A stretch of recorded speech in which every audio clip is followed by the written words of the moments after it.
Hi everyone, just a quick video on how to adjust your non-adjustable ridgeline. So we got a hammock here. Here's our continuous loop, and then you notice we have our non-adjustable ridgeline coming up through the gathered end.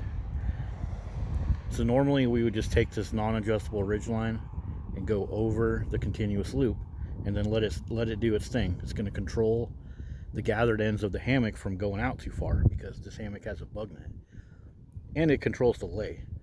But if you want to go a little bit shorter, you just take your loop on your non-adjustable ridgeline and throw a lark's head into it like this, and then put the hammock gathered end through.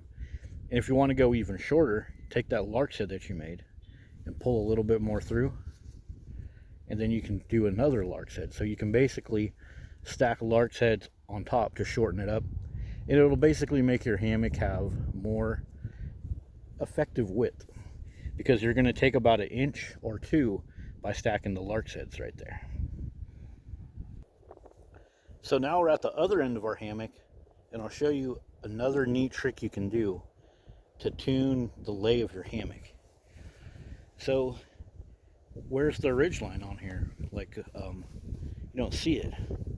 So on this one, the ridgeline is actually around one leg only of the continuous loop. So I'll do another video in the shop to show you guys this in more detail. But as you can see, there is our ridgeline. There's the splice loop. So what it's doing in this position, if you can imagine a straight line, the continuous loop and then the ridgeline of the hammock, by putting it over on that leg, it actually pushes some of the gathered end fabric to be more on this end of the loop that's closing around everything. There's a sewed channel inside of here, and the amp seal goes inside that channel, and so it tunes the hammock. If you lay in this hammock right now, this side of the hammock over here, it feels like it has a pocket, because the gathered end is being coerced basically by that ridgeline to push the fabric on that side of the gathered end.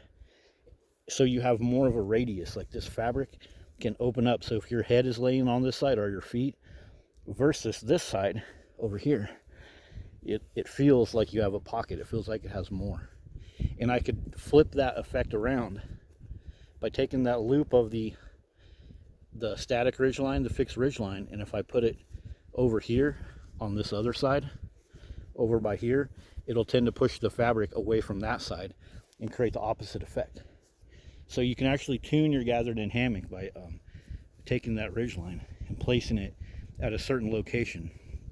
And then also, when you're pulling this tight, when you first install your ridgeline, because you will have to take this apart a little bit, when you pull it tight, you can also take some of the fabric and kind of go like this, move it around, and when you close this up tight, it will stay there, and it'll give you basically an asymmetrical function of your hammock by tuning it like that.